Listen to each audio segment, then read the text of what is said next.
What's up, everybody? Welcome back to another episode of Movie Time. Movie time?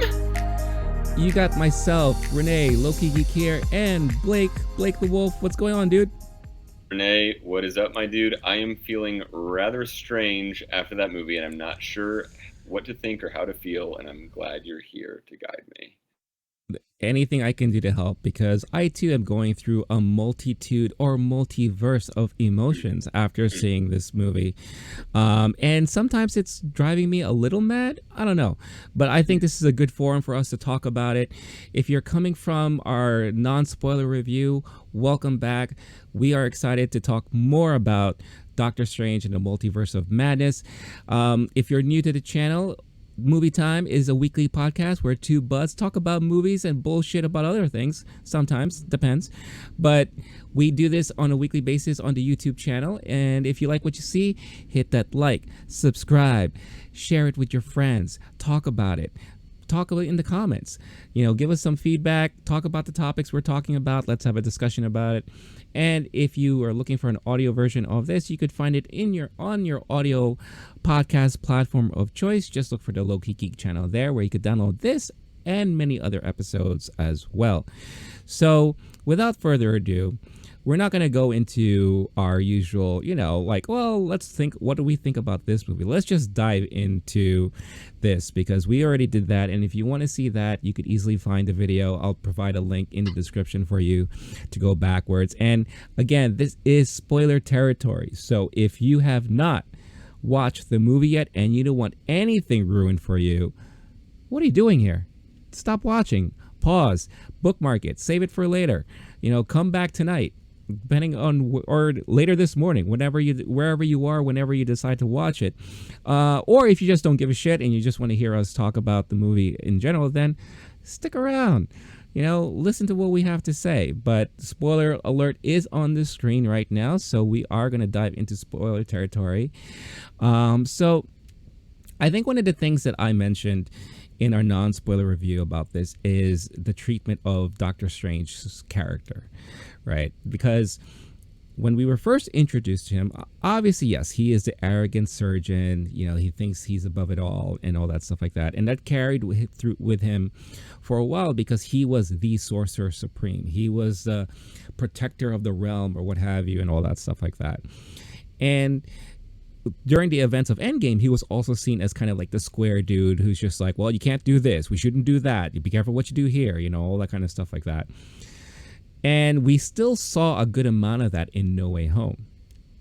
Here, I feel like they really tried to push him to be your typical comic book superhero, where he was a little bit more, not happy-go-lucky, but gotta save the day, gotta do this.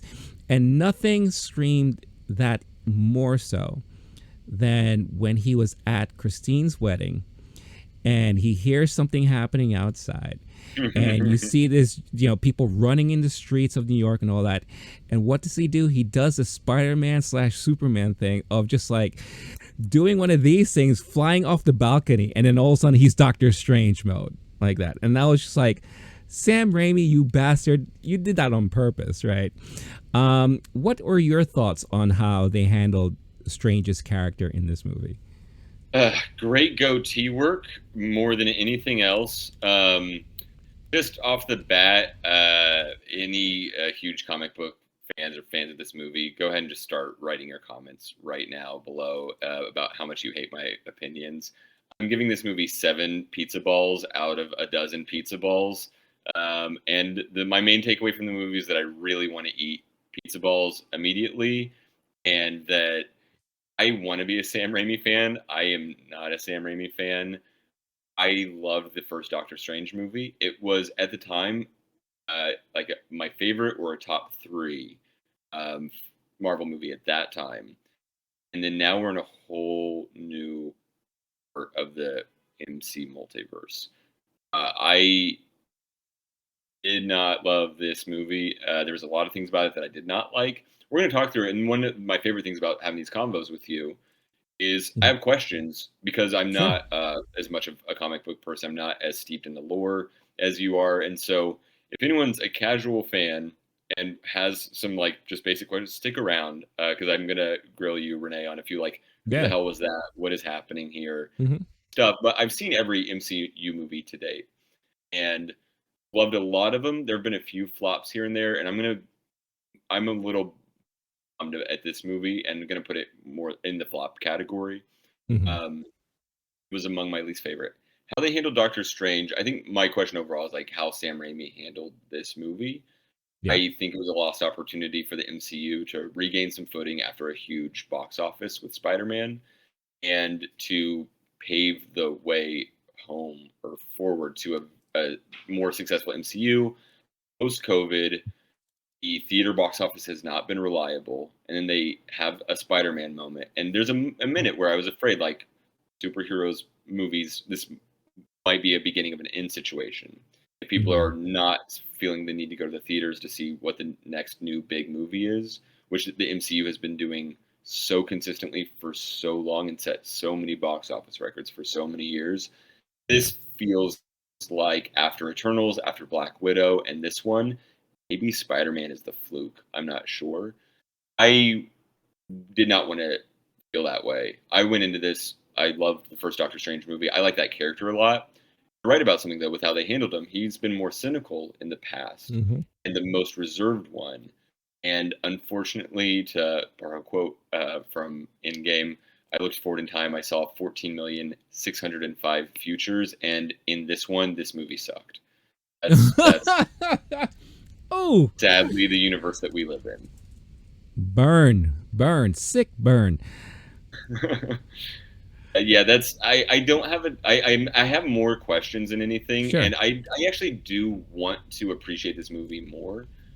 I know that with like I've said it in our other video, the America Chavez character did not love their acting at all. Hmm. Cumberbatch, known quantity, he enjoys putting on the goatee and the cape. I think he's kind of in his element out there for sure. Rachel McAdams, if you're a bird, I'm a bird, and I've loved Rachel McAdams since The Notebook. Benedict Wong, I want him to have his own franchise or TV show, or just like give that man as much time on screen as Yeah. possible. Hmm. Fully underrated in the Hollywood world and in the MCU also. That they had an opportunity to bring in someone who's either a known quantity or they're going to be the next superstar of the MCU. After this one, I don't know that I'm interested in seeing a spinoff. Hmm. I don't know is that the actress's Xochitl Gomez playing America Chavez, is that her fault or because there was like I'm gonna call it like the Disney like actor style kind of thing where Yeah. it wasn't high quality acting.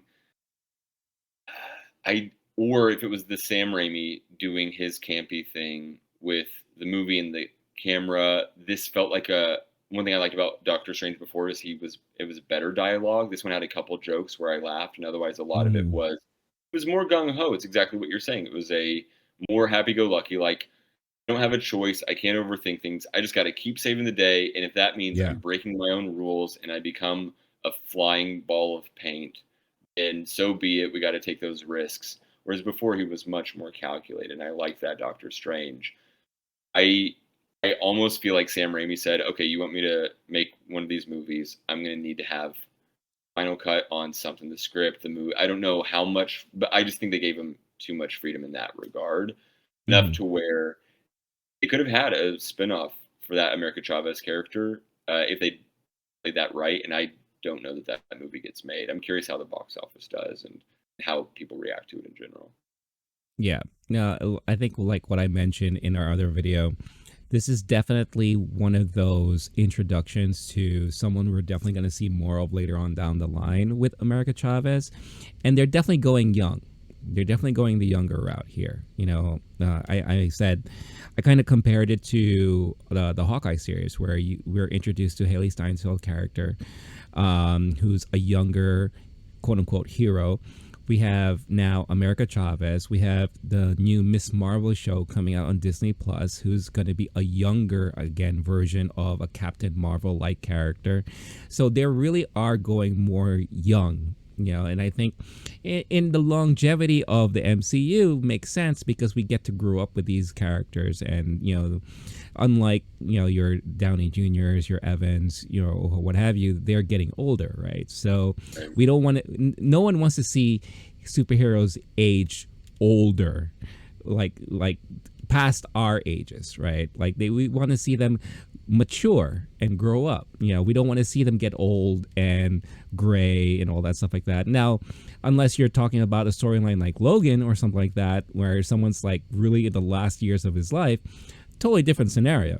Like intriguing stories and all that stuff like that. But you don't really feel like you're going to get a lot of that in the MCU as a whole, right? So definitely gearing towards the younger crowd. And for me, like, her acting, I think it is a little bit mixture of Sam Raimi plus the Disneyfication of it all too.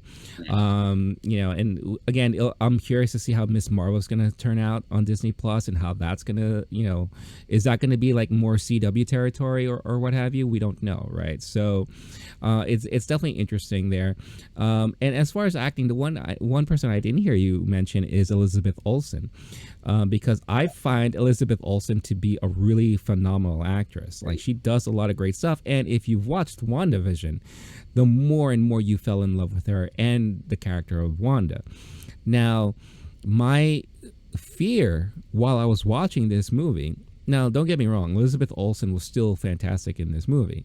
However, my fear, and this was more of the things I don't like about Sam Raimi, is I thought she was getting very, very close to that line of the mustache twirling villain, kind of just like, oh, I got to do this. Oh, you're going to take me to that place and we're going to figure it out. And, it's like, you got to give it to me now. And, it was very, very on that borderline. It was not nuanced.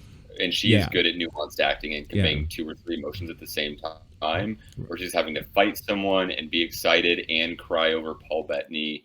Right. Martha Marcy May Marlene was the first time I saw her, and that movie is incredible. She can do proper great acting. You're right. Oh, yeah. I left her off. WandaVision was a good vehicle for her. I'm a little sad that they may have capped off WandaVision with this movie. I don't know how many times you can send a character to her brink and have her absolutely like lose herself and her footing and her ground and like what she believes in. That was happening in the movies, in WandaVision, and now. And at some point, you don't really come back. Like, Hawkeye's kind of hit his limit a couple times. We've seen her characters hit their limit a couple times. There's other characters who've just like been good or consistent, or like Spider-Man, kind of always on the come up, it seems. Yeah. This character is just always on the down. So I love Elizabeth Olsen. She did as good as anybody could with this script and this movie. I would hate it if her character was a casualty of this movie. If so, then like that's a big loss. And if you replace that with the actress playing America Chavez, then I think that's a big whiff, in my opinion. Yeah. I mean, I know, like, at the end of this movie, and we'll talk about like proper like the ending and what does it all mean and all that stuff like that. But in this movie, it appears that WandaVision takes herself out because she's trying to completely close the door in the whole dark magic scenario, right? So it looks like she may be gone, but I don't think she's completely gone, because she's one of the strongest MCU characters out there. So to kind of ask her out like that in such an easy way, well, again, under her own doing, I think that's a wasted opportunity, especially to such a beloved character as Wanda / Scarlet Witch, right? But the one thing that they didn't fool around with is that immediately in the movie, they let you know right away that she's the bad guy, right? It's like, they had the meeting, and you've seen this in the trailer where Strange and her meet in the fields, and she's dealing with apple trees or whatever the case is, what have you.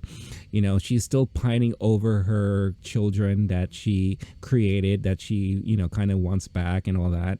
And she plays along as if like she's like the victim, like, I'm so sorry about what happened in Westview, like, I totally changed. And then she slips up, right? And she's like, well, why don't you bring Chavez to me? And then she kind of does one of those like stops, and she's like, "Wait a minute, you never told me her name, did you?" And he's like, "No." And then it was also, I was like, "Ha ha, da da da da! I tricked you, and this is my realm now, and I'm the Scarlet Witch." You know, and I was just like, "Oh no!" I'm like, "What are they doing?"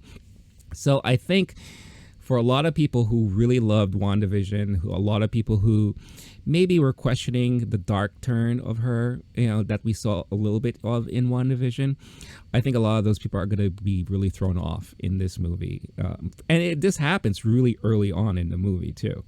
And I think watching the journey of Wanda throughout, there were a lot of great moments, you know, and there were a lot of like fantastic moments where the Sam Raimi style of like editing and movie making really fits well, and that's a lot of like the more horror stylings of it all, you know, like when she confronts Strange and all of a sudden she finds herself in this weird dimension, the way they handled like the reflections and her usage of like trying to figure things out and get herself back into the reality world and all that, those were some of like the best like effects and moments of the movie where I was just like, holy shit, you know, this is freaky. This is really scary. And, you know, even like Strange and Wong, and they're like, what the hell's happening? You know, she's breaking through, cover the reflections. And they're like trying to cover puddles and this and that.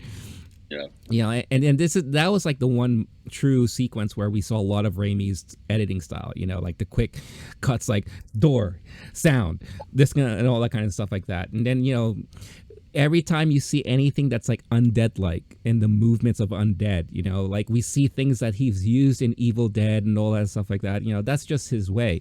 But I think it worked in this movie.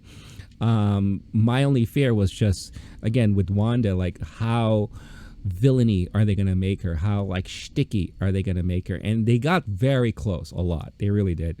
But I think at the end of the day, and I credit Olsen's acting to this, is that she found a way to reel it back in towards the end, especially when they kind of, you know, did the big reveal, not the reveal, but they allowed her to see the reality or the multiverse reality of her children alive and seeing how they were acting towards her. You know, they're like, our mom wouldn't freaking try to kill us or like hurt anybody, right? And, you know, they have that touching moment between her and the alternate reality of Wanda. Wanda touches her face and just keep in mind that I'm going to keep them safe and they're going to be cool with me. And I thought, again, because of her acting, I think that really worked. It worked out really well, and it kind of saved the character for me in the movie. Now, what happens to her moving forward, I don't know, but you know, it was just one of those things that, you know, I thought was very necessary to talk about. Yeah, the looking at this as a horror movie actually also helps. Looking at it as a campy movie helped me kind of reframe it as why wasn't this high quality as other MCU movies. Looking at it as a horror movie, because MCU hasn't done a horror movie. They've done so many No. other genres, like the buddy comedy and the heist movie, and so many different takes on. This one was the most horror movie for sure. There's Yeah. a few moments. There's like her fingers are black and she's Oh, doing the magic, and she looks and she's like, there's the zombie Doctor Strange of it all. There's a moment where right before Charles Xavier, spoiler alert, Charles Xavier's fucking dead. Um, where he's like, as the red smoke floating towards him and his look, mm-hmm. and his neck snaps. That Oh, was intense. There's yeah. a few moments that actually worked. There was another one that did not work at all. We're in the like watery, sewery area, and there's a door behind them that won't open, and she's on the other side of the door, and then everything slows down, and they're That scared. They go, was, "Where is she?" yeah. The water is slowing down, and their heart rates, and you can see, and they go, "Where is she? She just appeared."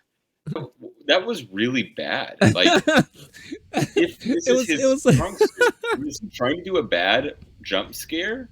It was really weak, in my opinion, because like a good jump scare would have worked in that moment. I wouldn't even be shocked if he made a good jump scare and MCU said, "Well, that's too much horror. We can't really freak. We got 8-year-olds we're trying to win over with our acting, our casting choices." and you can't do that. I don't know, but that was a flop of a moment in a movie, right? Yeah. Oh yeah. No, I think I was the only one laughing during that moment because it's like it was such intensity.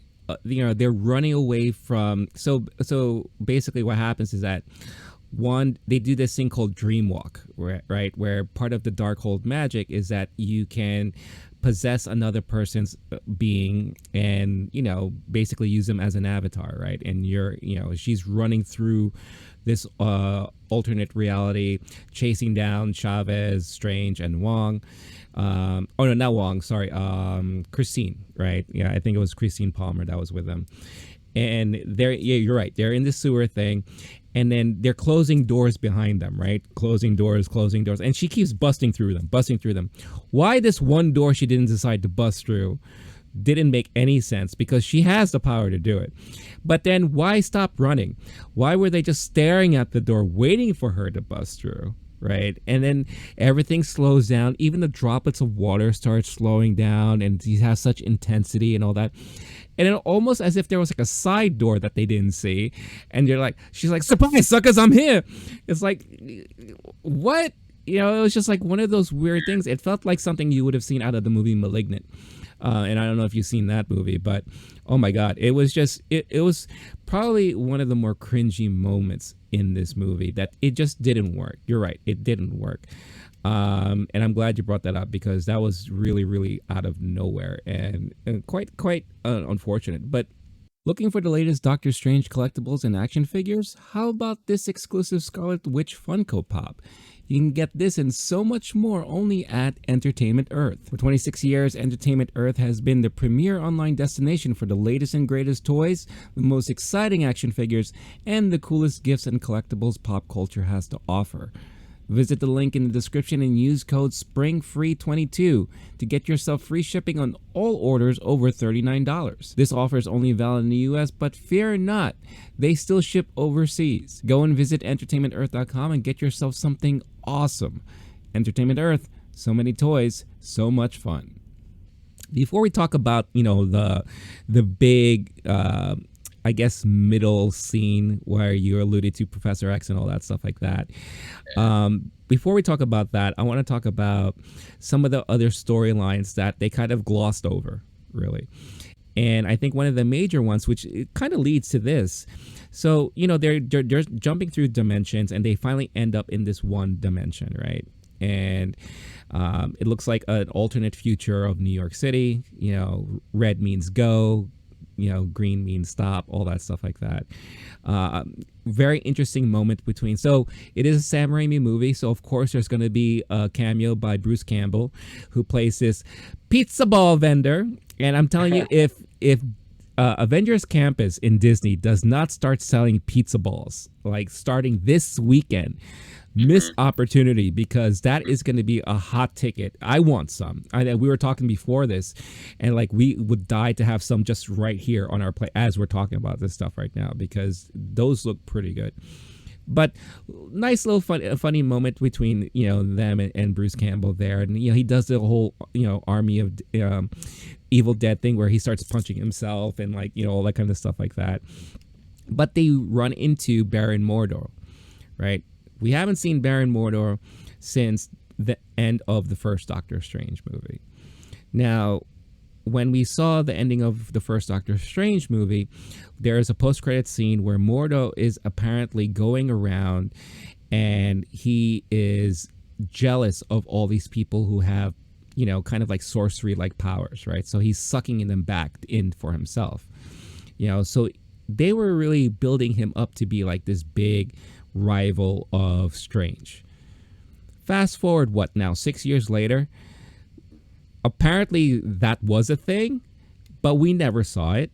We never seen anything happen. But how do we know? Because we get a little narrative from Doctor Strange saying, uh-oh, here's Mordo. Where in my reality, he kind of is jealous of me. He kind of doesn't like me and all this kind of stuff like that. What? Where did all that happen? And it kind of tried to build that tension. I was like, well, how is this version gonna react? And it looks like they're buddies and all that kind of stuff. At least at that moment. But it was so weird that they kind of brushed over the whole storyline that they were building towards, and then they were just like, you know what, we'll just do a quick mention to catch everyone up to speed on it. And I'm like, wow, that is, I've never seen a Marvel film do that, because Marvel films have always been very specific and very, at least almost as good, almost perfect when it comes to tying up storylines. And that's one storyline they never tied up at all. And I think it provided a huge plot hole. Now, I don't know how much you remember from the original Strange movie, but when you saw Mordor show up, like, were you like, oh, I remember that guy. What happened to that dude? Only because it's Chiwetel Ejiofor, and he's Yeah, a great actor, and I remember him very clearly. But yeah. I don't know that plot. I don't know. I actually thought for a second that he was in a post-credit scene for something, and then no, I'm trying to check. I can't find anything where he's been in MCU Yeah. since first Doctor Strange, right? Mm-hmm. Um, the uh, I love that actor, so I did recall him being there. There was a couple things. The other interesting thing, on the other hand, while they did exposition for like, oh, I remember you, old friend, and they mentioned it a couple times because it was so crucial. Like, oh, did you know that in our other world we were enemies? After he'd already Right. explained that to the audience. Right. What I think is interesting, unless I missed it, they did not do any great exposition on WandaVision. They did essentially as if WandaVision, as if you all you had to know was that the blip happened and she loses vision. And then something happened in the meantime where she made, did something regrettable, and Doctor Strange is, going to be mad at her for it. He Mm-hmm. did not do. I guess he mentions that if she could control the whole town, then what if she did that to Carmitage or something like that? But there wasn't Yeah. much of that. There was more exposition on Chiwetel Ejiofor's character than on the TV show WandaVision. I think the bet might be that so many people saw WandaVision Yeah. and that it's not fully necessary to understand this movie. But that's a huge, to see her character go from how she ends in MCU, where she's a sweetheart, essentially. She'd soften for love. And Mm-hmm. then coming into this one where she's just like, I'm pure evil. That's a flip switching that is hard to sell for anybody. And it feels kind of like shortchanging an actress of not watching them evolve into madness or even explaining that very well. Of like, oh, the man you love died, and now you're just making absolutely bonkers decisions. Right. Speaking of which, like the fact that Doctor Strange, who used to be cynical and scientifically calculated, trusted her after knowing the wild shit she had just done in WandaVision doesn't make sense. That's when you're talking Mm-hmm. about earlier how the Doctor Strange character changed. That's to me one of the biggest things where he's just going for it, and somebody goes, "It's American Chavez," and someone goes, "Okay, so just to be clear, you found the woman who has been trying to kill me, and you told her exactly where I am. The person you said she's our only hope. Wasn't that the only hope, or did you just fuck us?" Because Doctor Strange used to be the one kind of unfucking things or trying to Right. make sure. Now he's just fucking up. And at some point, you're like, well, how many multiverse universes are you going to have to go through before you slow down for one damn second and maybe try to recalculate the odds? Right. The idea that, like, oh, I have to suck out her powers is how the movie starts. And that's his Mm-hmm. nightmare. He did not learn from, eventually, by the end of the movie, he learns from the nightmare and says, Right. oh, maybe there's a way that doesn't result in me getting more power. If they had explained this movie by saying Doctor Strange had started doing a lot of cocaine and was just like off the wall and just making some poor life decisions, not thinking things through, just like, woo, let's keep going. Yeah, another multiverse, sign me up, baby. The person who just destroyed and brainwashed an entire town and tried to do a lot of murder, yeah, I'll trust her with the most secret information that will Right. protect the multiverse. Get out of here. And then the other one that to me is a hard sell is Wanda thinking that I need to go find a universe where my boys exist. And then I'm gonna just do an Indiana Jones switcheroo in that peaceful and lovely home and just do you know what their names are? Like, how are you pulling this off? You need to have a little bit more planning. And instead, she does the fucking opposite and just immediately attacks the mom. not a smart move if you want to Right. transition these boys into their new home. I'm not an adoption expert, but I'm guessing the advice to have a good relationship with your children is not to attack their mom in front of them. That might just mess them up a little bit. Maybe your like idyllic 1950s Leave It to Beaver WandaVision vision isn't going to come true anymore. Right. There's a couple things there where this movie sold those concepts short, didn't explain them or work them through with the script. I understand you're not going to be able to answer every single question. You'd have to basically say Wanda went completely bonkers, Yeah. isn't even Yeah. able to do a lie for more than 8 seconds when we Yeah. first see her, and is so off the rails that she can't even think one strategy step of, oh, here's my ultimate goal. What happens then? No idea. We'll wing it and then fuck that up so badly that she did, because then she gets to come back to Earth again. But she definitely didn't learn her lesson from WandaVision. And then uh, Doctor Strange, him making such just all out choices, going Yeah. for it. It's Cancun, baby. Let's get fucked up and just run through the multiverse. Yeah. I didn't like that. I'm not trying to nitpick. I think those help genuinely contribute to why this movie is not very compelling. It Yeah. doesn't do nuance at all. Right. Yeah, and it's the nitpicking is what the fans are going to do, because like I said, MCU and Marvel, they've always done a really good job at being very buttoned up with a lot of things, right? And I felt like this is one of those few movies, if there were any other movie like this, where they really didn't like include a lot of things, or they were very half-assing story bits just to progress forward, right? Now, yeah, granted, the whole WandaVision switch from the last time we saw her on the big screen to seeing her on the big screen now, if you didn't watch WandaVision, obviously you're going to be completely lost, right? So I think it's more of them entrusting that their audience has been following the journey of everybody this whole time, right? So being able to pick it up, and it kind of in a way is forcing the audience to, well, if you didn't watch WandaVision, you better watch this first, then watch the movie. Or if you watch the movie, go back and watch WandaVision to understand where she's coming from and all this stuff like that. Because everyone will be like, well, who the fuck are these two kids? Right? And then also, one could also say, you're telling me that in all the alternate realities of Wanda and her kids, that Vision is dead in all of them? Because we never saw Vision in any of them. Oh, you know, it's just like, so yeah. Are you saying the one constant that happens in all the multiverses that Vision has to die? Because where is he? Yeah. Or who's the dad, or like virgin birth situation, like what's happening here? Right. That's a good point. That's tragic. Yeah. It's like that's, and if they focused in on that, right, that's a sad story. That adds more of that emotion that we saw in WandaVision, right? Where it's just like the one constant in the world is that Vision has to be dead no matter what.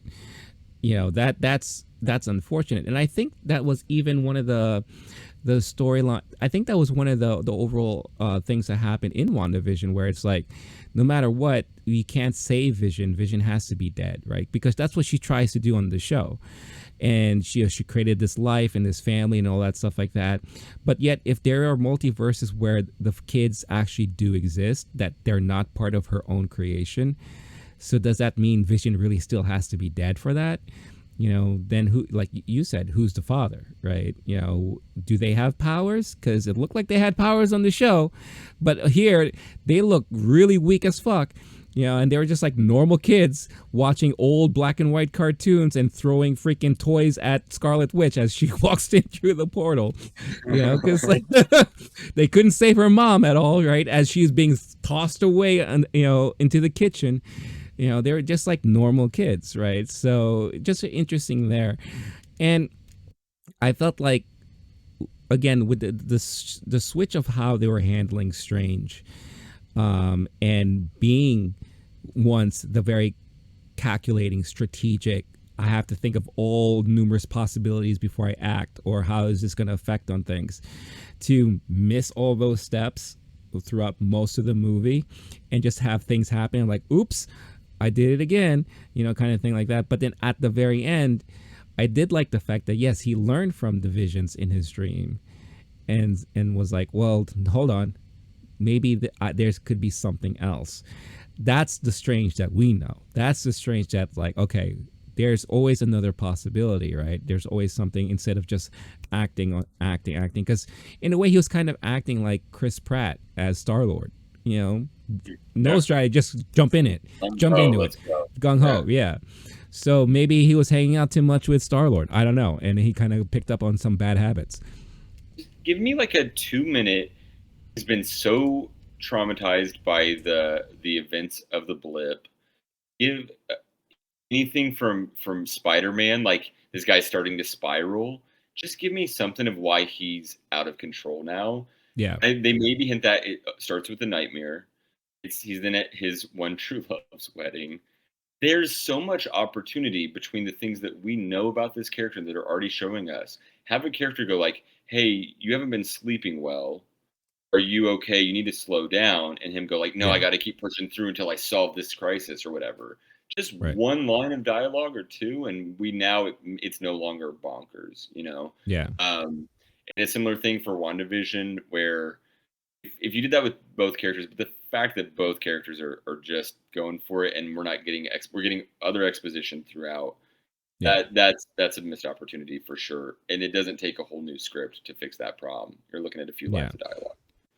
Yeah, and it's interesting too because so right before I saw the movie today, I did read a quick article where Sam Raimi said that he had to cut 35 minutes off of this movie. Mm. I wonder if we ever get treated to an uncut version or whatever the case is, if those missing beats are somehow there. I don't know. But it is very interesting. When you hear about stuff like that, just like, well, what did they sacrifice on the cutting room floor in order just to move the story along and keep it within a respectable, runtime, right? But we'll never know. For all we know, maybe it's just never there, and maybe this is more of his Sam Raimi-isms, just he had to get rid of, But so going back to again to Mordor, so we are in this reality where first Mordor was a friend, then he was afraid of Strange and Chavez because of what they could do to their own reality, right? And they kind of cage him up, and then we get introduced to their version of Christine of Miss Palmer there, and and this is more of a geek moment where this reality is aware of all the multiverses, all the different possibilities and all that, to the point where they started labeling them. And they finally called the reality that we are familiar with, where Doctor Strange comes from, 616, Earth 616. Now, as a comic book fan, as a nerd, and I'm sure a lot of you out there who are fans as well, we love that moment because that was straight out of the comic books. But also in a way, it lets you, the audience, know that anything goes now, really, at this point. Because if they label all the multiverses, if anything, this movie shows you is that anything can happen. That's why it's so interesting to really understand where they're going forward in this MCU, in this phase. I think we're in phase 4 or going to phase 5 or whatever. Do the phases even matter anymore? Because I feel like they're just going to many different things, but it's fun, but also scary because that also gives them the opportunity to course correct a lot of stuff, bring back certain characters again, but I guess it's all about longevity, right? But that was just one moment I wanted to bring up because it was very, it was like a nerd, fandom thing. And I was just like, wow, that's pretty awesome. What's up? No, yeah, for sure. I was gonna throw I threw a link your way, but my question is gonna be those 4 characters. I as the not comic book person have some questions about. Oh, sure. Who those people are. Yeah. What's going on. I know who John Krasinski is. Jim from The Yeah. Office apparently had a really wild future after the show ended. He is playing Dr. John Reed from Fantastic 4. I'm going just All right, fully all off right, the cuff. all Yeah. right. Let's just we'll dive into that right now, and then I'll explain it. So, can't get enough of Doctor Strange and want to read more of his stories? There's no better place to go than Things from Another World. For over 30 years, Things from Another World has been the home for all of your comic book needs, whether it's the latest and greatest or going back in time to catch up on stories you may have missed. Comic books, graphic novels, graded comics, and exclusives. Things from Another World has it all from all the major comic book publishers from all over the world. Never want to miss a comic book issue from your favorite title? Things from Another World also offers subscriptions to ensure that you get the latest delivered once they are released. Visit tfaw.com and start reading some great stories now. In this reality, we see the Ultron bots, which is something that we saw in What If, and I guess the Ultron AI still exists in this reality.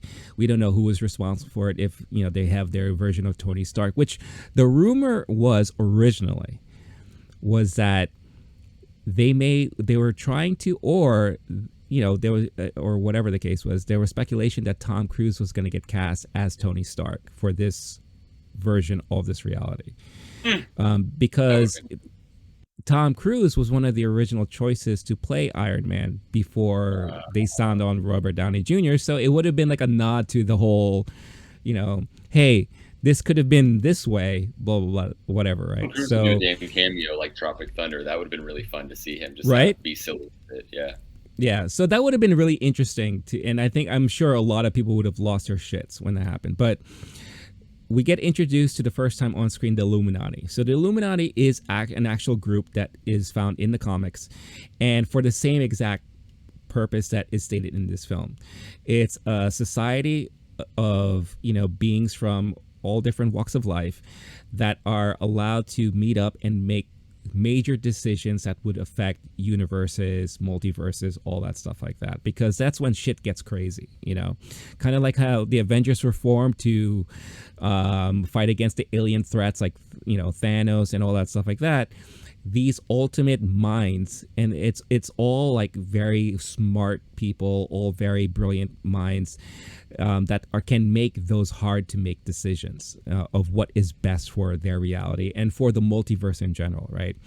So Mordo is apparently a part of the council there, because he is in this reality the Sorcerer Supreme.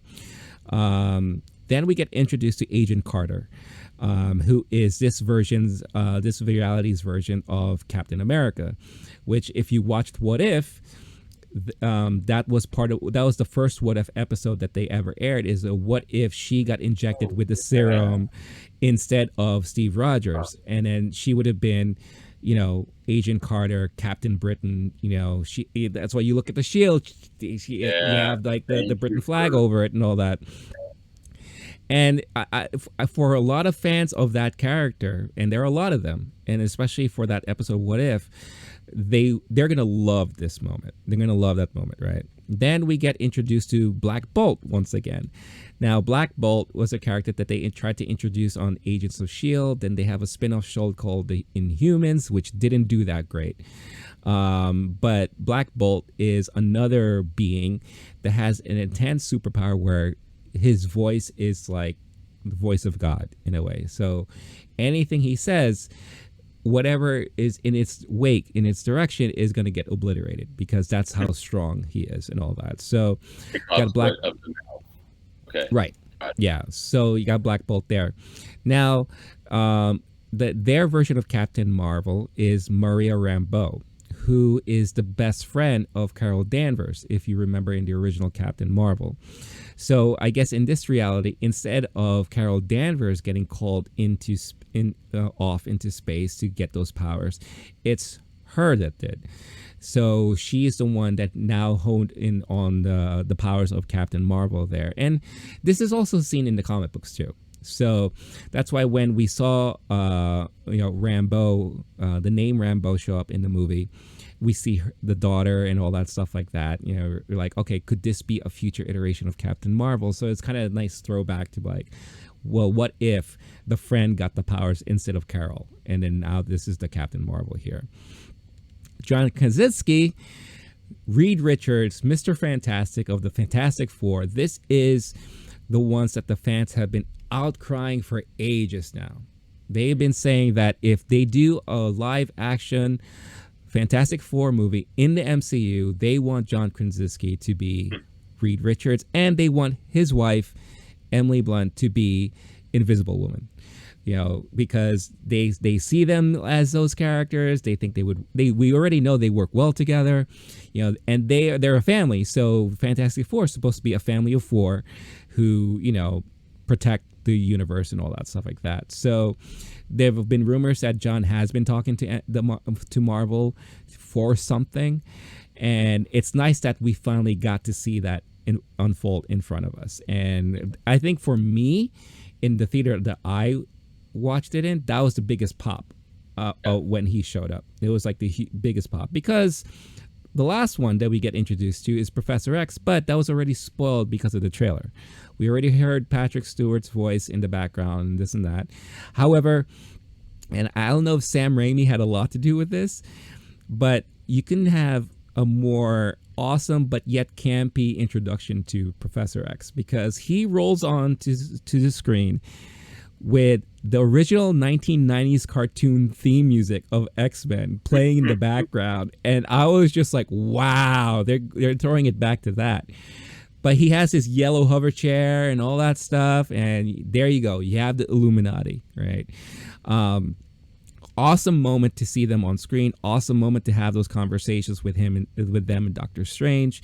We find out that they were forced to kill their version of Doctor Strange because they were afraid of him. They were afraid of his capability to destroy multiverses after the events that unfolded with Thanos, right? So, and it was actually Doctor Strange that helped form this council because, he too was also thinking ahead and be like, well, we need that. But they just, but I guess what he didn't calculate is that they were going to get rid of him, right? And to kind of do a face to their reality, they built a monument for him, called him a hero and all that, because they just don't want people to realize that they are the ones who decided to kill him, which is very, very interesting stuff and all that. However, the best part of the whole Illuminati. Oh, go ahead. Oh, no, I have a question. So you've got these four amazing characters, kind of like, I'm imagining it almost like an Avengers type of team up of this other world, where like these super amazing characters, and maybe we can talk about it in a minute, but maybe some of them will come into our MCU at some point. But because surely they to set these characters up to have all their own spin-offs, right? Like the characters, what did they do with the characters, Rene? So remember when I said like anything goes, and I said it really doesn't matter? I felt like this was Marvel kind of telling the audience and all the fans, hey, look, this looks awesome, right? Well, fuck you ain't gonna get it. Because literally after their introduction, 10 to 15 minutes later, each one of them gets wiped the fuck out in probably the most brutal ways possible. And I thought that was hilarious and amazing to watch in front of me. But Charles Xavier is one of the most beloved characters. Of course, yeah. History. They wouldn't kill him, would they? What happened to him? Surely they would let him live. Well, I mean, again, this is not even the main reality, right? So this is an alternate reality, so they can do whatever the fuck they want to do. Murdered, neck snapped. Yeah. Brutal, so yeah, let's talk about each of those deaths, because again, Wanda takes on an avatar. Their reality is Wanda, right? And she's the one that's carrying all the crazy, doing what she's got to do to get Chavez, right? And the whole reason why she wants to get Chavez is because obviously she wants to go into a reality using her where she could be with her two powerless kids, right? So, so it becomes like this big showdown, right? It looks like it's going to be a big showdown. And all of us were like, oh, let's get ready. This is going to be the best shit ever. And you have Reid. Now, if you're not familiar with Reid Richards, he is like a huge brain. He is like, he's a brain. He knows the cosmos. He knows space. He knows multiverses. He knows alternate realities. Huge scientist, all that stuff like that. And for a lot of people, seen as like a really good leader. He takes the forefront and he's trying to communicate with Wanda. He's like, look, I know how it feels, this and that. I have kids of my own, which is true.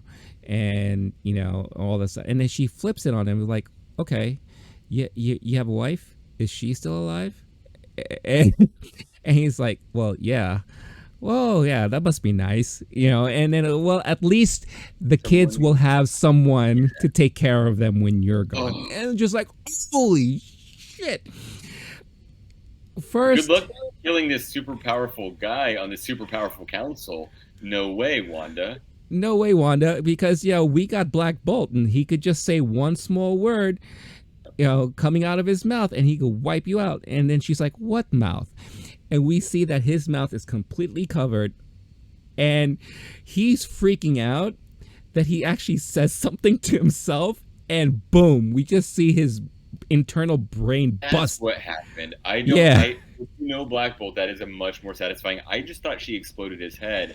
It's actually a pretty cool way to kill Black Bolt. That's fucking She covers it, but she covers it with his own flesh, Matrix style. And then because he says, "Oh, that's." Because I guess you got to try to break through, and that's his only thing he has. Right. Because he's like freaking out, and he's like, boom, and he just for this movie. It's like that is horrific. That is nightmarish. Yeah. And then there's some things we see in this movie that a lot of other movies in Marvel would have glossed over, and they're showing nightmare stuff for real nightmares, and also like, okay, this real thing happening is a nightmare. Oh, yeah, that was cool. They really pushed the boundaries during, especially this part, because like I said, every death is so brutal, and this I will give credit to Sam Raimi for this, because only his mind would think of something like either him or James Gunn. If you watch Peacemaker, like James Gunn, this is something he would have thought of as well, but Raimi did a really good job with that. So you have Black Bolt, who just got his brain blown up inside of his head because of his own words. Then you have Reid, who's trying his best as Mr. Stretchy Pants there. And what does she do? Essentially makes him into like silly string, ripping his skin into like all his like confetti until she gets to the brain and just smashes the brain. So you got Reid, who's now assed out. Light work of him. Yeah. I was going like, okay, well, he's going to have to fight. Nope. Before I could even have the thought, oh, what's he going to do in response? He was, boom, kaput.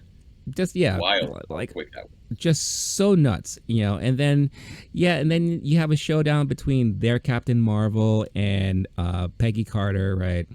And then, you have Agent Carter, who is your Captain America. So she's like, even she's picking herself up, and she's like, I could do this all day. She has the same lines and everything like that.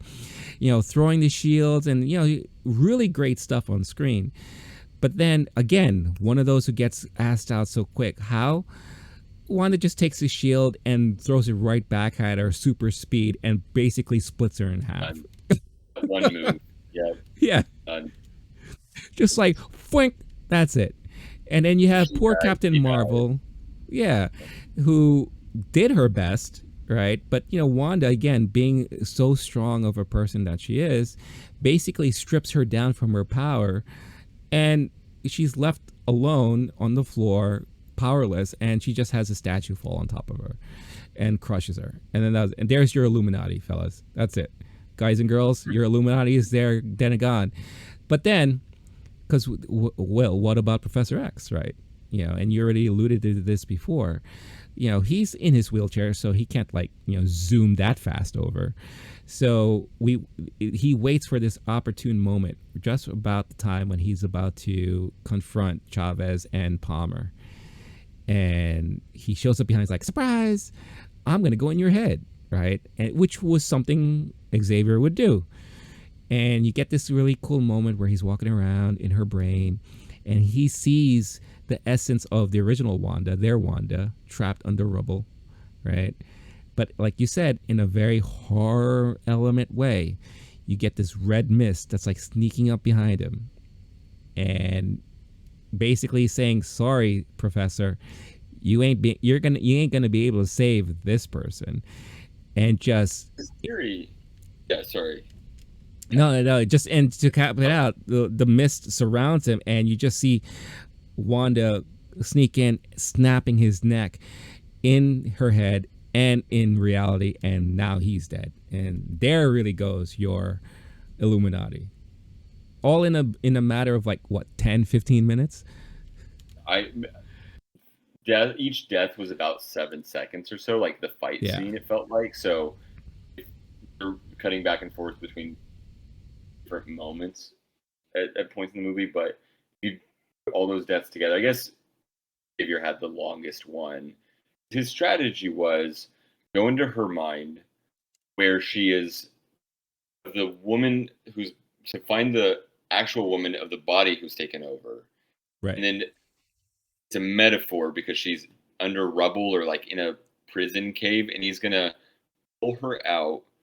We're seeing like the rocks kind of tremble, and like, okay, maybe she'll get crushed now. And how would that? What if she does die? What does that mean for the body of like? Are we in an Inception problem where if you die in your Xavier brain world, then the person who's avataring you from the actual Earth 616, whatever, like, how do you? No, she just red smokes the shit out of Xavier and then snaps his neck. Yep. That was wild.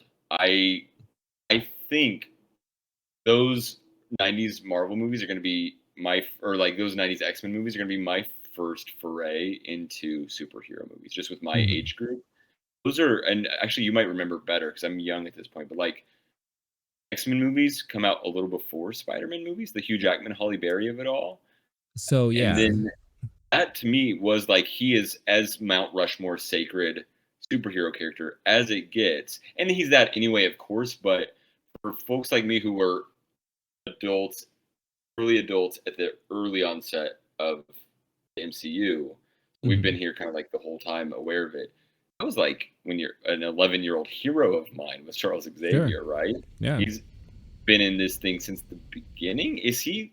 That's another question. Is like, I know we got Blade stuff happening in the future. Is he the first character to show up in the MCU who is now currently a person in the MCU? Or you know what I'm saying?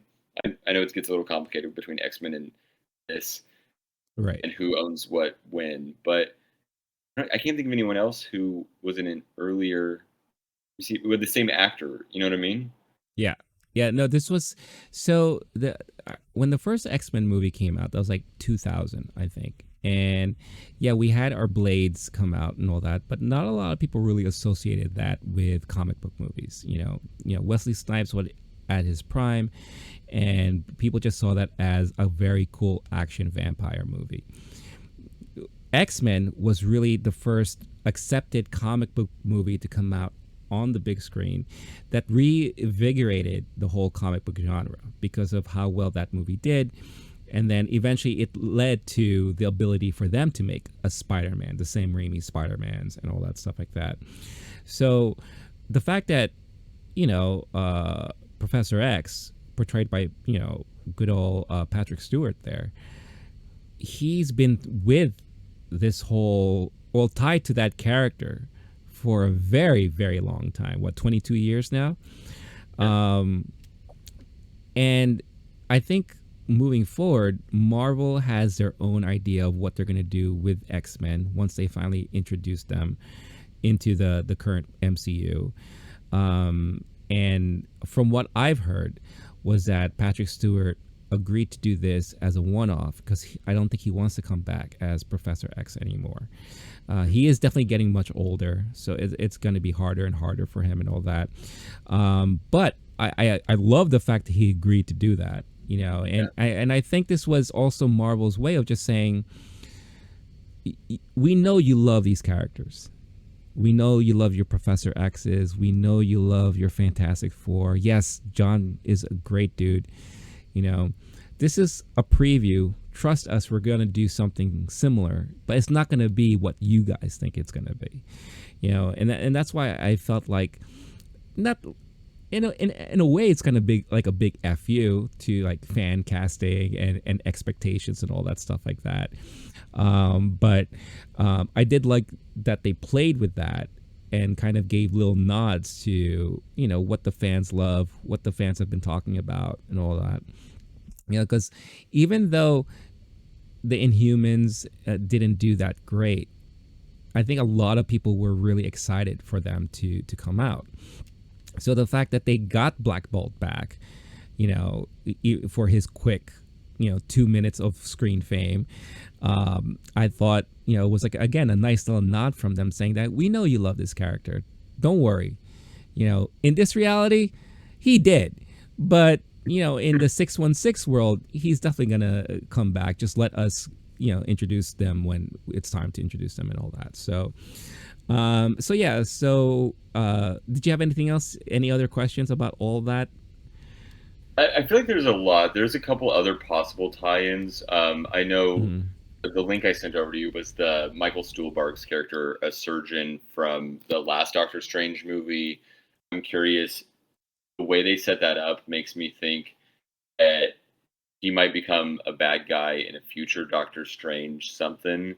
And then Mhm. also uh, something that blew my mind on a missed opportunity for this movie was Shang-Chi, that they could have had a tie-in when they're at any point when they're defending Armitage or somewhere between Benedict Wong's character being important in Spider-Man, the latest Spider-Man, Shang-Chi being one of the recent highly successful Marvel movies, and even though it was kind Yeah. of it wasn't fully tied into all the stuff before.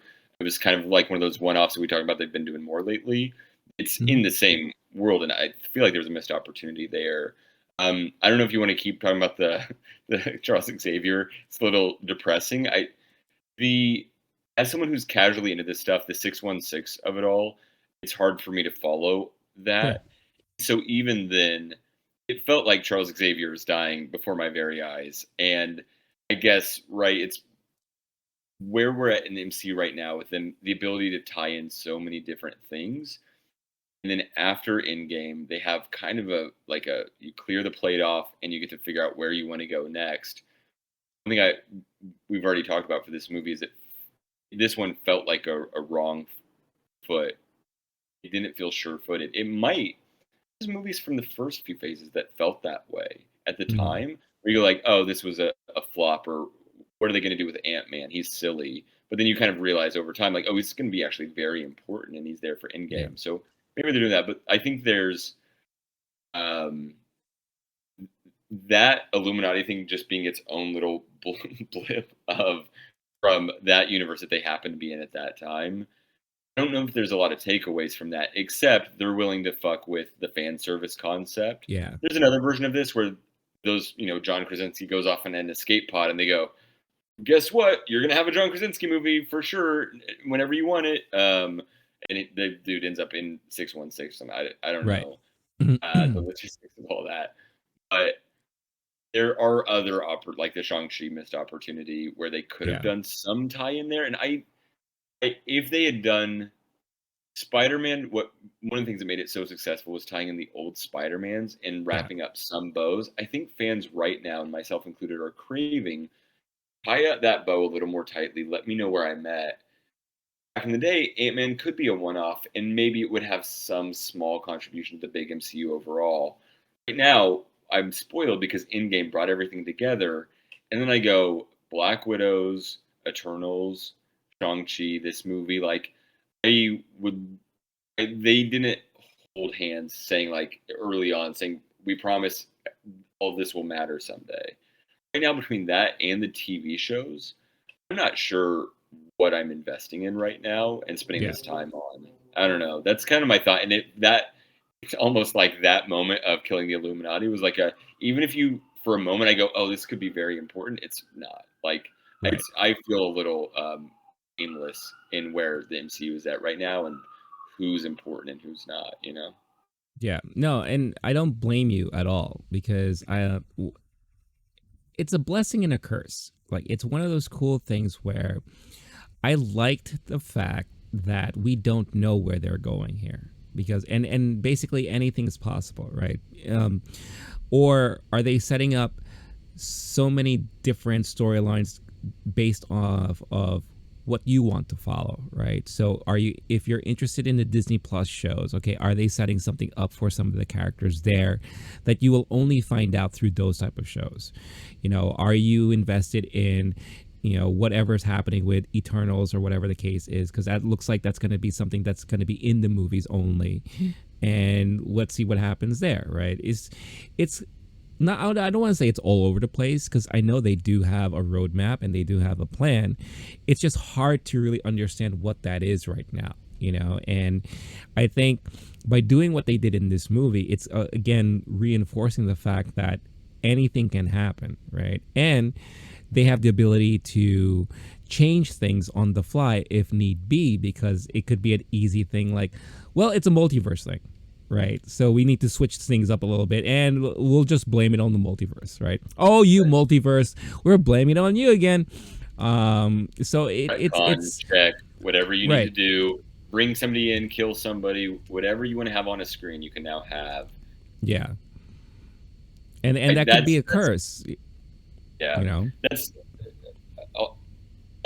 a good that point of, we see it right now with, like, I don't know if Ben Affleck, I thought he was going to be in another Batman movie. Now I'm not sure. And this feels like a DC situation where anything could happen, and you don't know if you're going to get that. It's like, here's what's happening with the Flash movie. Is Ezra Miller right? okay?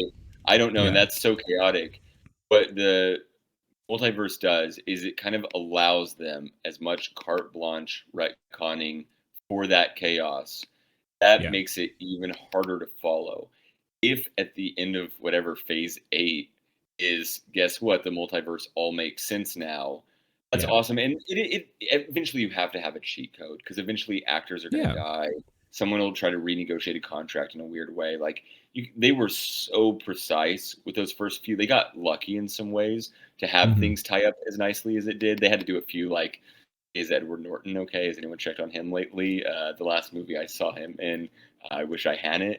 Um, and then Mark, what do you know? It's Mark Ruffalo. Like, there was a few things, and it's almost like early on, they're like, hey, if they had that 15-year meeting 15 years ago, they're like, hey, we got to make sure that we have a multiverse ASAP. As soon as we're done with this thing we're working on, let's build that in. So that way, we, hope Edward Norton comes back for sometime the year 2030 when there's 3 Hulks in the same room like they Spider-Man. That would be great. That's obviously bonkers. Yeah, I know that's a bit of a tangent, but that's part of me feeling lost in all of this. Sure, Maybe, yeah. maybe they tie it in the way they did before when I wasn't sure if they would. I don't know. It could be like, again, we don't know what Kevin Feige is planning. You know, I don't remember if it was this episode or the previous one where I talked about they just recently had an offsite where they're planning pretty much the next 10 plus years of MCU.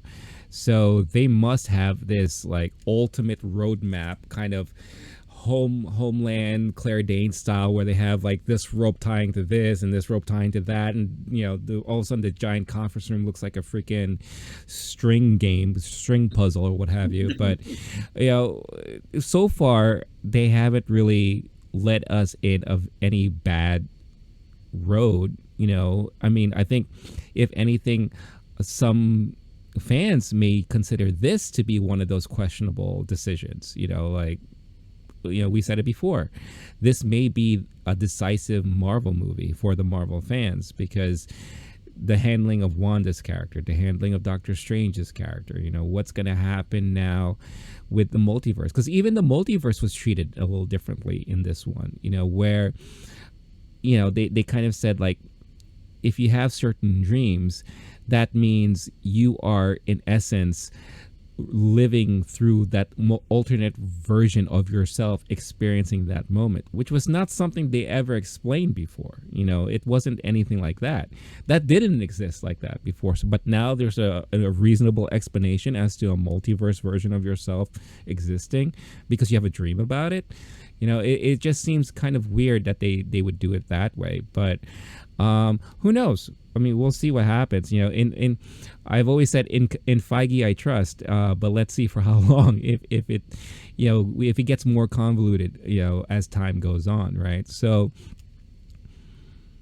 Hear me out. yeah. So I was thinking about Chiwetel Ejiofor and Benedict Cumberbatch's careers. They're Hmm. in Doctor Strange together, and they have their buddy moment here. Yeah. I was also going through Chiwetel Ejiofor's IMDb, and he was in a movie called Sherlock Gnomes, where it was gnomes, but it was a Sherlock Holmes thing. And it was an Yeah. animated thing where he lent his voice.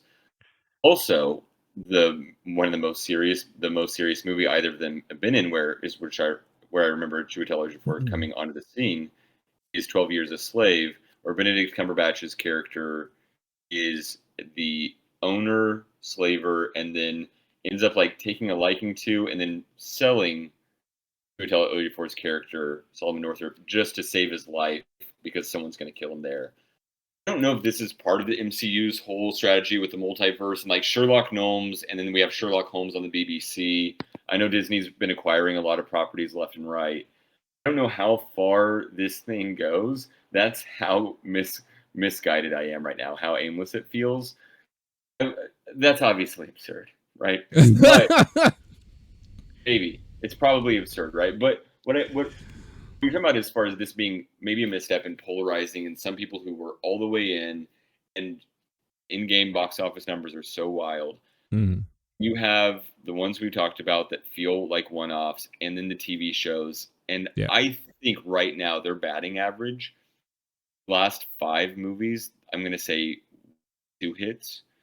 Of the TV shows, I think it's maybe a 50% hit rate. But Mhm. as far as not MCU fans and comic book fans and people who are just in it, I just want to know how they handle this. I'm curious, and it sparks that comic book fan brain. Yeah. More casual person like me who enjoys TV shows and I enjoy movies, and I got into MCU and I was obsessed with Endgame and watched all of them, did a whole marathon before. The casual fans who've been giving them so much money, where it goes from a niche comic book thing to the story of cinema of the last Mhm. 15 years. You don't get to have this many missteps and not tell us that it's going to pay off. I'm hearing more from folks who, oh yeah, I didn't watch that Marvel show. I heard I don't need to see that movie. That feels like once that becomes the norm, yeah, there could be a world where all of this pays off 10 years from now, and it's the greatest Mhm. box. It beats Endgame at the box office. My gut right now is that we're between COVID box office issues and this disservice that they're doing to themselves through some of these Yeah. decisions. Maybe there's not a good way to do it. Maybe after Endgame, you couldn't. This is the one. Doctor Strange, the one way that forward for them. I don't know, but I I'm concerned that they don't make it to that place to where in-game Mhm. even gets to happen of this new version of things, or if it does, it's more of a whimper than the Big Bang it was last time. Right. Yeah, and I think because of the events of the world, the things that we've all been going through for the last couple of years. I think because of that, it forced them to switch things up a little bit. We had movies that came out not at the proper time it was supposed to come out, but because of scheduling, because of lack of finishing and completion. Just like on the TV front, WandaVision was not supposed to be the first series to come out. It was really actually supposed to be Captain America and the Winter Soldier. That was supposed to be the first one to come out. I think WandaVision was supposed to be the second or third in their overarching plan. But they've had to make adjustments and all that, and I think they themselves are dealing with that right now. And that's why maybe it feels very all over the place, because maybe it wasn't their original vision of the roadmap, right? But I think as things get better and they're catching up and everything, I think that's when we're gonna see it hopefully making more and more sense. I do feel like the Disney Plus shows are making more sense than the movies right now, but the movies themselves do feel like a lot of standalone stuff. So at the end of the day, it doesn't really hurt, right? I it, It'll be interesting to see what happens with Thor: Love and Thunder when that comes out, and how Yeah, that's really gonna play out. Because if that feels off too, or that feels out yeah. of place, then could Original we put Avenger, right? you Could don't that fuck that. No. No. Does that just basically mean now we are maybe oversaturated? Maybe it's time to, cut back, or I mean, I don't think they're ever going to cut back, but as a fan and as a casual fan, is it time for you to be like, you know what? Maybe I'll just catch certain things that catch my eye. I may not have to go out and watch every single thing that comes out because it's just a bit much. And for the most part, it's I'm not getting the same thing out of it like I did when I originally invested, like, over 10 years ago or what have you, right? So, I mean, time will tell, but I'm it actually brings up a very good point. I'm curious about what all of you guys and girls out there think. I've heard people say like the comic book fatigue, the superhero movie fatigue, like, are we getting to that point where it's just too much now, where we have all this content and we don't know where they're going? And, is it time to kind of just pinpoint, all right, if it's these characters, I'm only going to follow these characters. If it's this story, I'm only going to follow this story. Or just take a break in general and just wait to see if it makes more sense a year or two from now when we start seeing the fruits of whatever they're building actually coming back. And then is it going to be one of the situations like, I guess now I have to go back and watch this and that to catch up and da da da da da, right?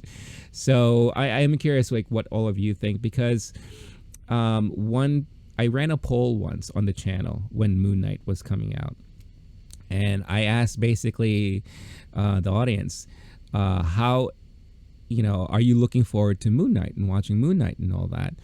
And a good amount of people voted saying that I don't need to watch another Marvel show. So I have a feeling that there are already people out there feeling that, they're getting that. And I think it's because of the abundance of content that we're getting. But it is very interesting to see. And again, love to hear what all of you guys and girls think. Hey guys, I hope you're enjoying this episode so far. But before we continue, I wanted to quickly talk about Bulletproof Coffee. Bulletproof Coffee is my favorite coffee of choice to start off my mornings with. Why? Because it's clean coffee. What does that mean? Well, one, there are no chemicals in it. Why? Because they go through this multi-step process of making sure that all of their beans are fully clean and free of any chemicals, so that when you get the beans delivered to you, it is the pure beans, the pure coffee, the goodness that you've been wanting, the taste, the flavor, and the nutritional value as well, without worrying about any added chemicals or anything else put into the mix there. It also doesn't have that weird acidic taste that some coffees give you. I don't know how about you, but for me, some coffees kind of give me that weird sensation in my stomach, makes me a little burpy, and it kind of drags me down a little bit instead of really waking me up, which is something that I need from my coffee every day. Bulletproof also offers a lot of keto-friendly snacks and supplements, anything that you need to kind of add to your everyday nutritional needs, add to your diet, and make you, and pretty much transforms the way you feel every day. So for a limited time, if you use this code that you see on the screen right now, LOWKEY GEEK, all caps, one word, you can get 15% off your order. So what is it better than that, right? Check out the link in the description of this episode. Use this code, get yourself your discount, and make your mornings a little bit more bulletproof with Bulletproof Coffee. Now, back to the episode.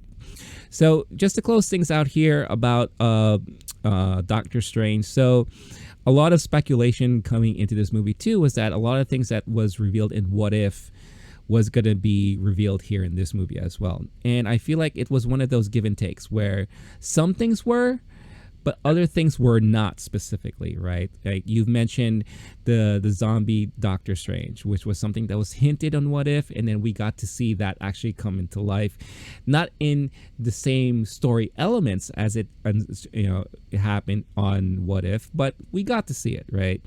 But I think one of the biggest ones that were kind of not misleading, but I think it was just based off of people's speculations, was that the quote unquote final showdown between the two Stranges, our Doctor Strange and the evil Doctor Strange, that we were going to get the same evil Doctor Strange, or Doctor Strange Prime as they refer him to as, from the What If show. And that was the one that in his reality he tried to changed time so many times to try to save Christine that he pretty much obliterated his entire universe, right? And he was left all alone and all that. We did not get that Doctor Strange in this movie.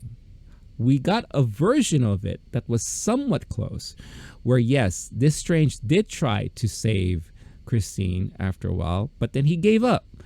And then he learned the Darkhold magic, and then he kind of flipped it, where he's just like, now he's more curious about going to other universes and killing off their Doctor Strange, because he wants to be the ultimate Doctor Strange left in the all of the multiverse, right?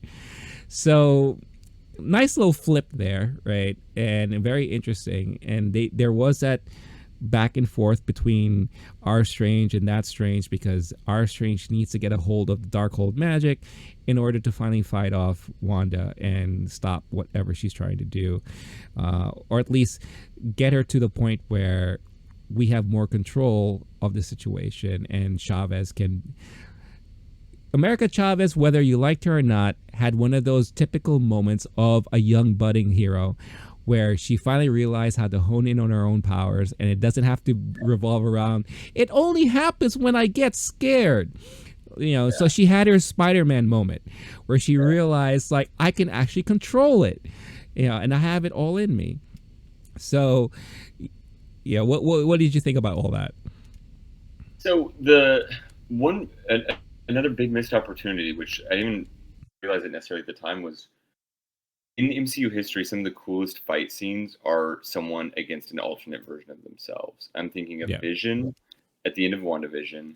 Sure. I'm thinking of Captain America versus Captain America when we're doing time travel and it's not multiverse stuff. Or the Doctor Strange on Doctor Strange fight wasn't that great, and it ended pretty weak with him jumping down and falling on a spike.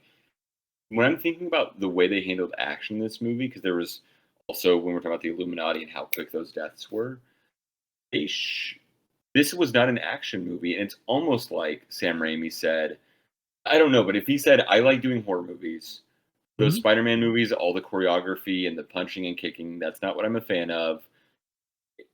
I'm going to shortchange every single one of those fight scenes. I'm trying to think even through what the good fight scenes were, which is something where in any given Marvel movie, even if it's one of those weird genre ones where it's more of like a one-off, there's usually some good fighting no matter what. And here it's more of the Doctor Strange. He'll make a bus, cut it in half with a light beam, or it's when he stabs the octopus eyeball guy, which we'll have to talk about eyeballs in a second, what that was at the end.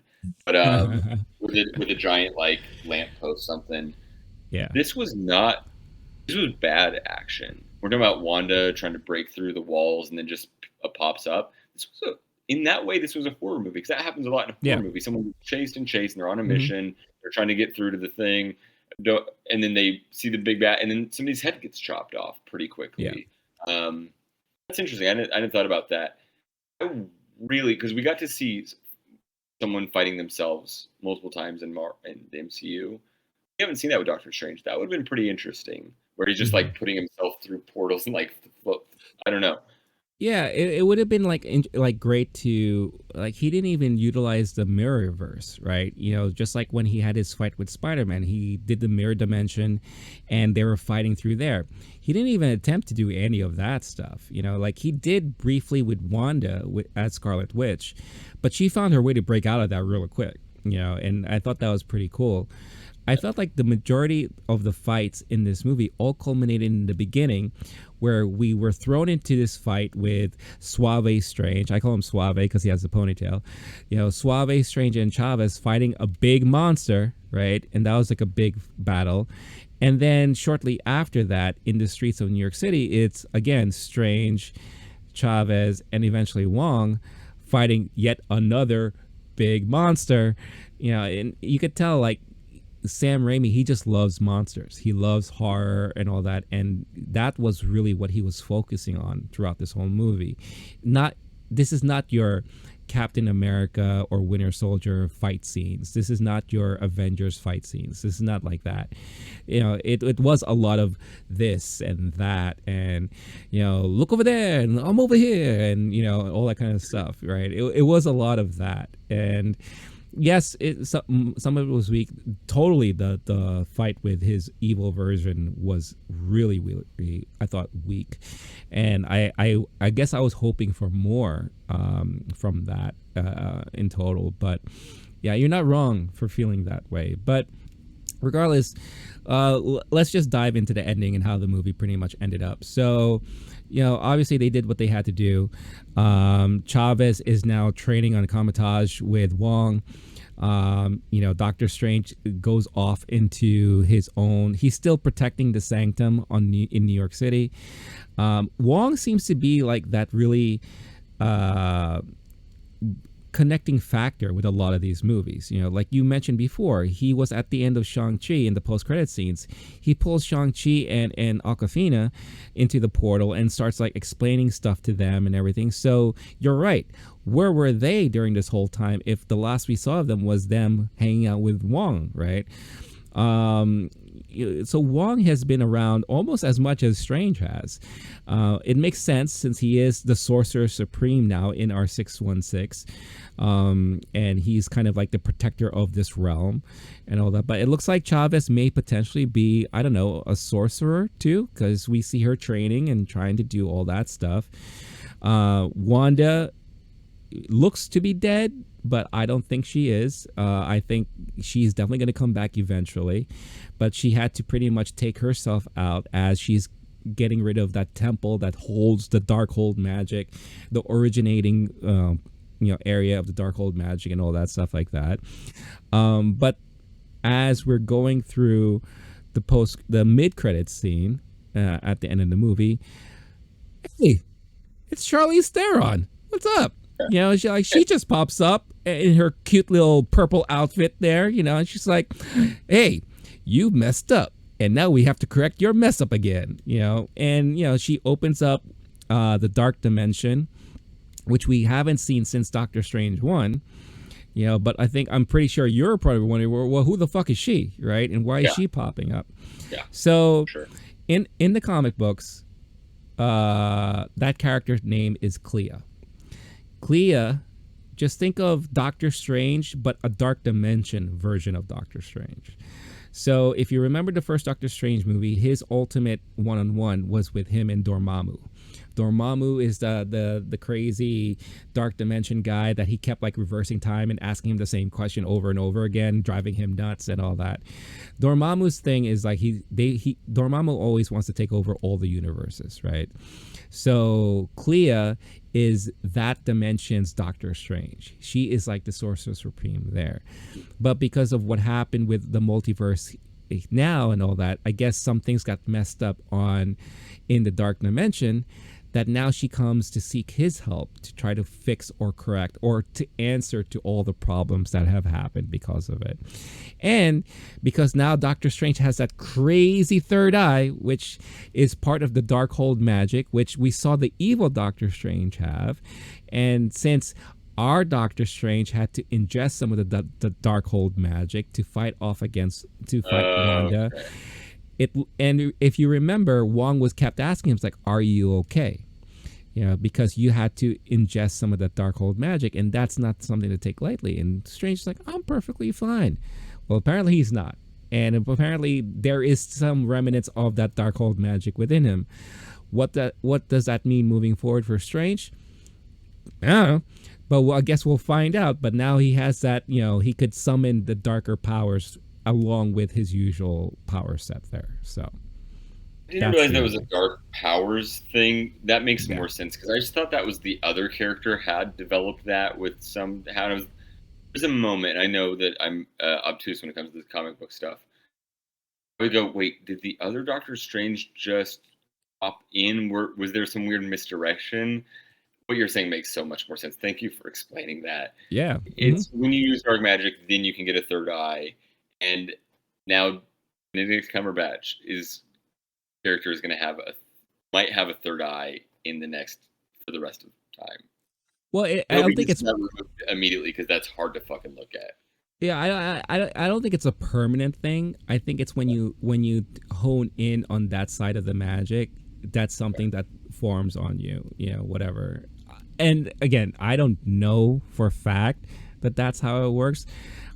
There's a limit to my comic book knowledge, but it just looks like it's one of those things that when you conjure up that side of the magic, then that's like the calling card, right? That's like, oh, I'm in dark magic mode. Here's my third eye. Yeah. So not only are like, because maybe someone out there, if you have the answer, throw it in the comments. I beg. Please. But I'm pretty sure we're also just kind of making shit up at some point. These two post-credit scenes have to be the two most disappointing post-credit scenes of all time. And if Sam Raimi was like right in the editing process, was like, I'm gonna fuck with these guys a little bit. They said I get to choose whatever. He kills off some, like, the John Krasinski, which you're talking about was like a big rumor, like what will that be? Maybe it'll still happen, whatever. But he does that. He kills Charles Xavier, longest running beloved character in this universe.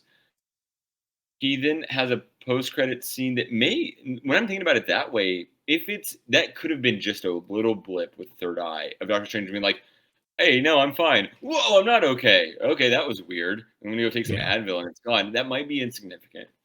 Last one, which I'm gonna let you explain or tell what happens in it. It's the most meaningless one I can ever fathom. I kept looking for things in the background of like, where's the significance here? Even the ones that are silly and dumb before, there was some character. Oh, this person's now in this universe. Oh, I've never seen that guy before. What does that mean? Even the one where it was just the sound of, we didn't know if it was like Thor's hammer or Iron Man. Right. Like, that's the most meaningless one that had so much, or like the most random one that had so much meaning. It was just a joke, right? Of a buddy of Sam Raimi's. Am I missing something? No, you're not missing anything at all. And so, again, so the ending of the movie, we see Doctor Strange with the third eye, right? So he's walking out of the sanctum, and then all of a sudden he has a headache. Third eye! And that's how the movie ends, right? So that kind of tells the audience, he's not that great, right? And then mid-credit scene, again, walking down the street. So I guess he's fine now. And then, Charlize Theron pops up as Clea, said, hey, I need you to come with me back to the dark dimension. Let me cut through, time and space, and let's go. And like, you're not afraid, right? And then it's like, third eye, no, I'm never afraid, because I guess now he has dark magic, right? The last post-credit scenes, after all the credits run, I consider this Sam Raimi's shawarma moment. Now, if you remember the original Avengers, the running joke that Tony Stark always had is like, hey, I know this great shawarma place, on something street and all that. When they finally defeat all the aliens in New York, one of the last things he says, like, all right, who's down for shawarma, right? So I felt like it was one of those things where, Sam Raimi's huge friends with Bruce Campbell. He knows people are going to sit through all the credits just to wait for that last scene. And the last we left of Bruce, he was still punching himself in the face, because that's what Doctor Strange made him do. And he even made a joke. It's like, it's going to last like 3 weeks or whatever. So I guess we're finally at the end of 3 weeks. And Bruce stops punching himself and literally looks into the camera, looks at us, the audience, and says, it's over.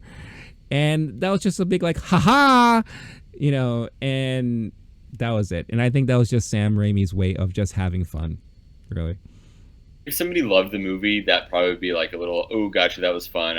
As someone who didn't enjoy the movie, that was left it in even a worse taste in my mouth of like, this is just a big troll. Like, if there's the version where it's just all the things that I would least like between fantasy, the campiness, whatever Sam Raimi's doing in those regards, and they're trying to open up for the next phases and saying this is the multiverse, so different things can happen and we might fuck with your expectations.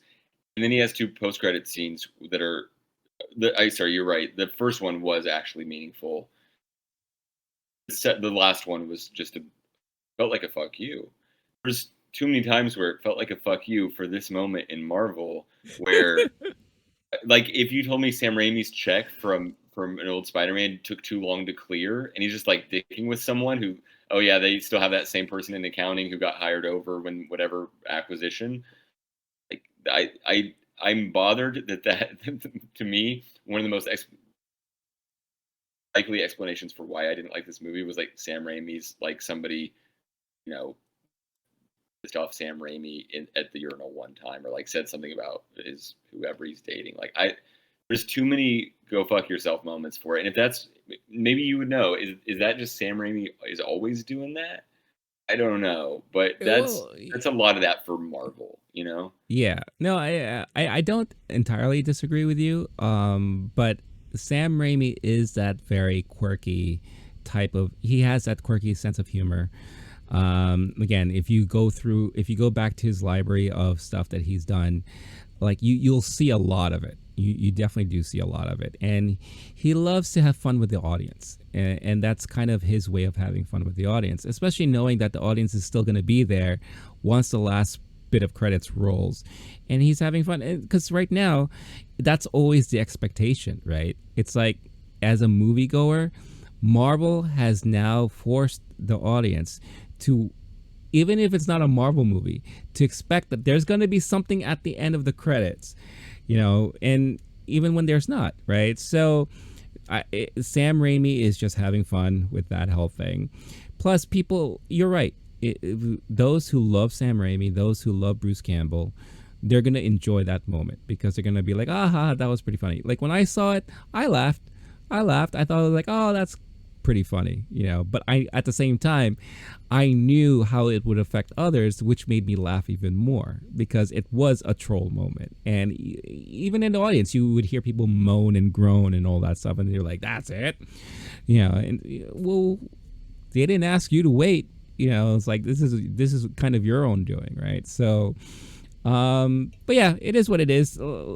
Like I said in the other video, it's definitely not one of my most favorite Marvel films as of recent. It definitely is kind of mid-tier for me. I gave it a rating of a 3, maybe 3.5, depending on the week and all that. And I know for you, Blake, this was definitely on the low end for you as well, right? Yeah, no, for sure. I think my last thoughts, like in summary, Yeah.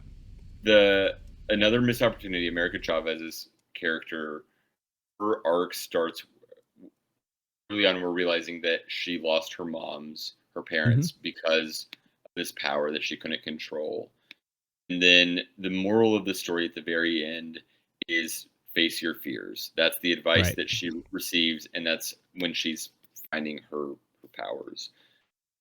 That's essentially the moral of the story overall, Mm-hmm. where Doctor Strange is allowing dark magic and trusting himself more and facing those fears. And then Wanda, more than anybody, at some point, I think it was Benedict Wong's character is saying, um, you be okay knowing that your boys are happy in another universe and that someone else is taking care of them, or do you have to control everything? Right.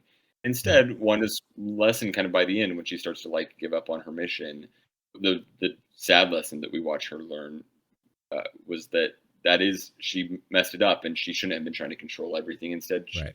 process everything that happened before. Again, I'm going to tie it back into my criticism of the film overall, is like, the idea of like face your fears, be accepting of where we're at in the Marvel universe. You're not in control of everything. We're no longer in MCU. We're in like MCMU of or MCM, whatever, the multiverse.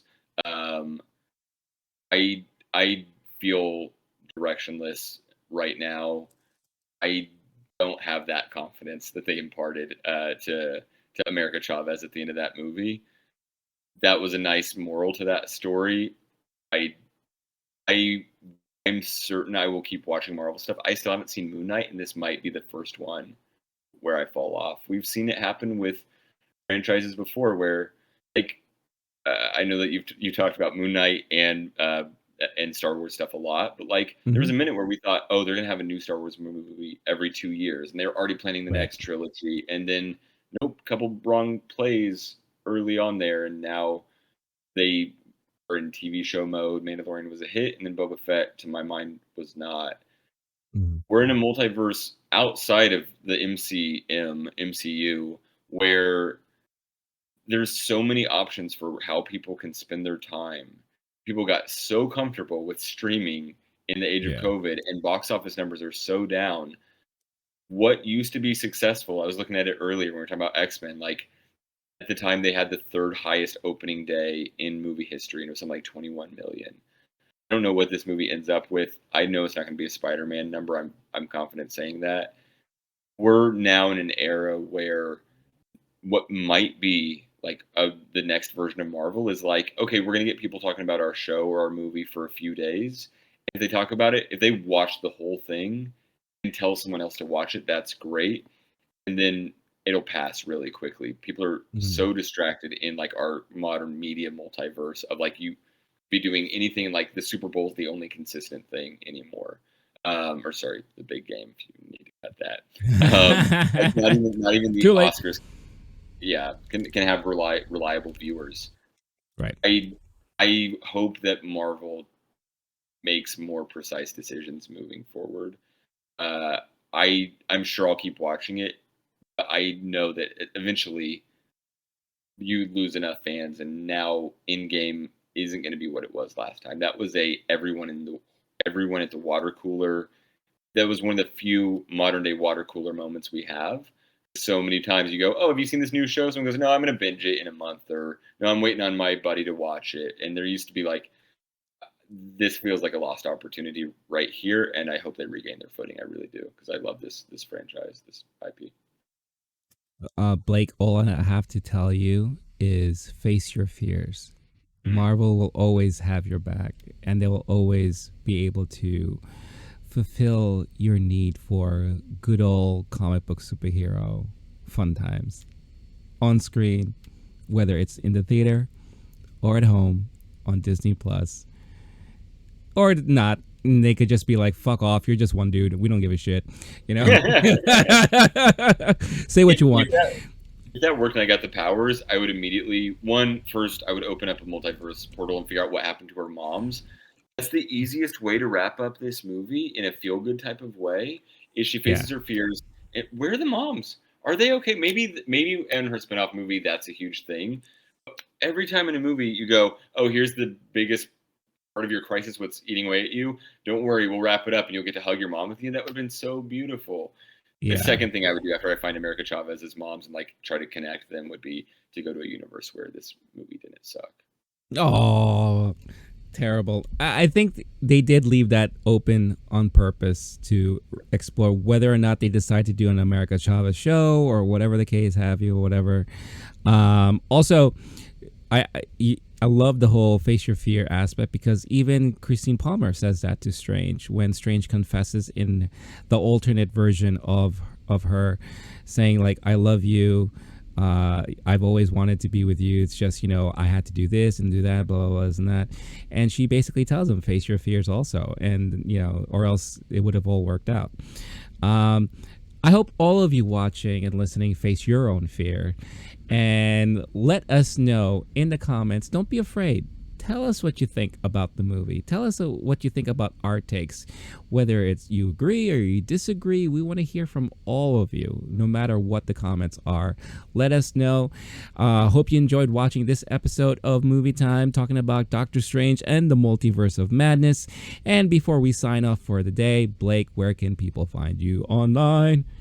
Go to letterboxd.com. Blake Wolf SSN is my screen name. BLAKEWOLF SSN, like Blake Wolf's screen name. Follow me there. I love that place, and you'll see me. Currently, after our conversation, Doctor Strange had a generous 3.5. I'm about to drop that right now. Boom.